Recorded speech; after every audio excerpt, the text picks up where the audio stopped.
बच्चों, good morning.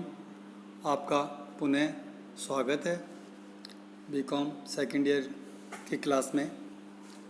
आज हम ऊपरी व्यय का चैप्टर करेंगे, अर्थात ओवरहेड्स।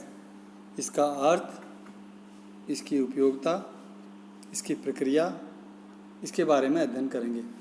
ऊपरी व्यय का अर्थ देखेंगे तो किसी भी व्यवसाय या उद्योग में ऊपरी व्यय वे अप्रत्यक्ष लागतें हैं जिन्हें प्रत्यक्ष सामग्री एवं प्रत्यक्ष श्रम की भांति किसी उत्पाद की प्रत्यक्ष लागत में सम्मिलित नहीं किया जा सकता है, क्योंकि ऊपरी व्यय का उत्पादन की मात्रा से प्रत्यक्ष संबंध नहीं होता है।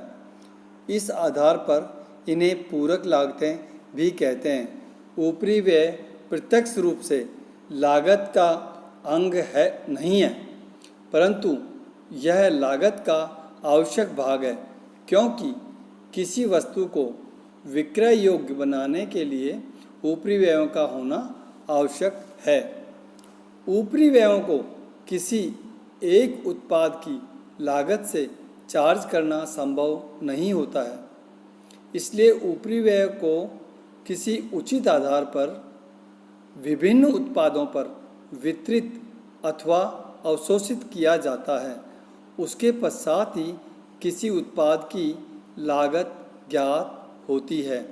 ऊपरी व्ययों को वितरित करने की प्रक्रिया, इसके बिंदु हैं। ऊपरी व्ययों का संग्रहण, पहला बिंदु। दूसरा, ऊपरी व्ययों का वर्गीकरण। तीसरा, ऊपरी व्यय हेतु सांकेतिक निर्धारण। चौथा, ऊपरी व्ययों का बंटन। पांचवा, ऊपरी व्ययों का वितरण अथवा अनुभाजन। इसको भी दो भागों में बांट देते हैं, प्राथमिक अनुभाजन और द्वितीय अनुभाजन। ऊपरी व्ययों का संविलियन अथवा अवशोषण।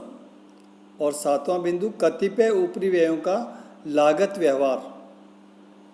और आठवां बिंदु, ऊपरी व्ययों का अत्यावशोषण एवं न्यूनावशोषण। अब हम एक एक बिंदु का अध्ययन करेंगे। ऊपरी व्ययों का संग्रहण।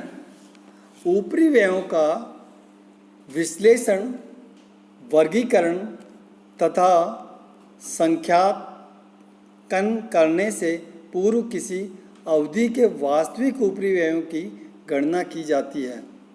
ऊपरी व्ययों का संग्रहण निम्नलिखित प्रपत्रों की सहायता से किया जाता है।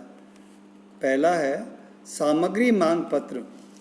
उत्पादन विभाग को समय समय पर आवश्यक सामग्री की पूर्ति भंडार द्वारा की जाती है। इस उद्देश्य से उत्पादन विभाग द्वारा सामग्री मांग पत्र प्रस्तुत किए जाते हैं। सामग्री मांग पत्रों का विश्लेषण करके अप्रत्यक्ष सामग्री की मदों को एकत्रित किया जाता है। उपकार्य पत्रक दूसरा है, इसमें उपकार्य पत्रक। श्रमिकों को भुगतान की गई मजदूरी का विश्लेषण करके यह निर्धारित किया जाता है कि श्रमिकों ने कार्य समय में किन उपकार्यों पर समय व्यतीत किया है।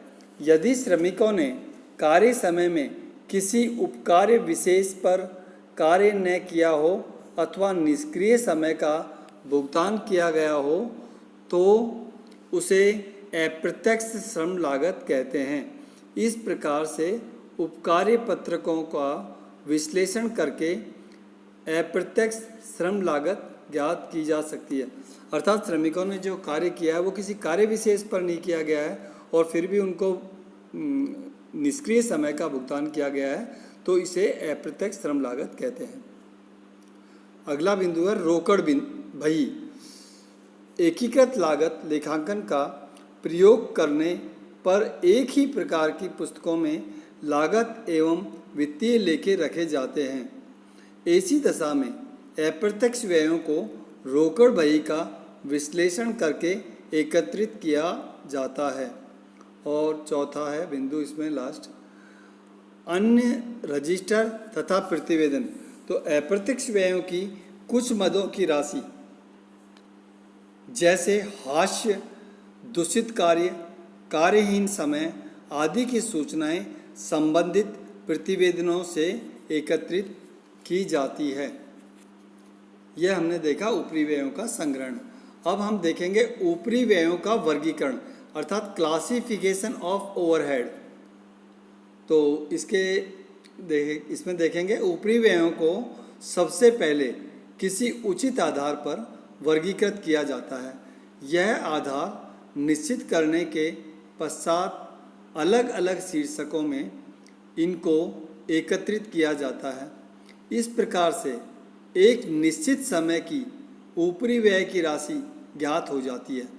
ऊपरी व्ययों को निम्नलिखित आधारों पर वर्गीकृत किया जा सकता है।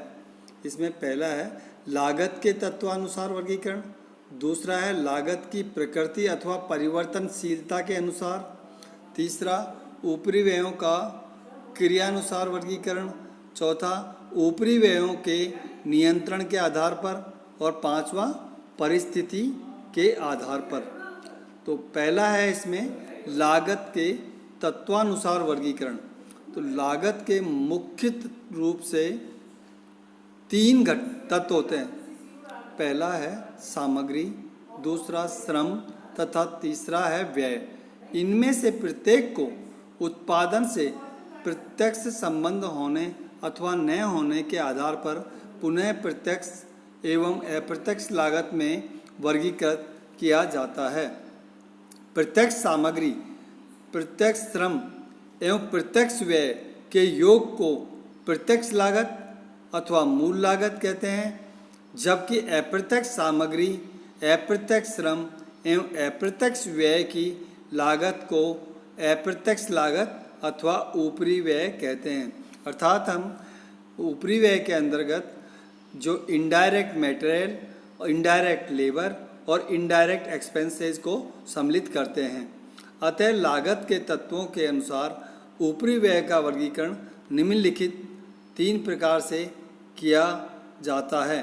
इसे तत्वानुसार वर्गीकरण भी कहते हैं।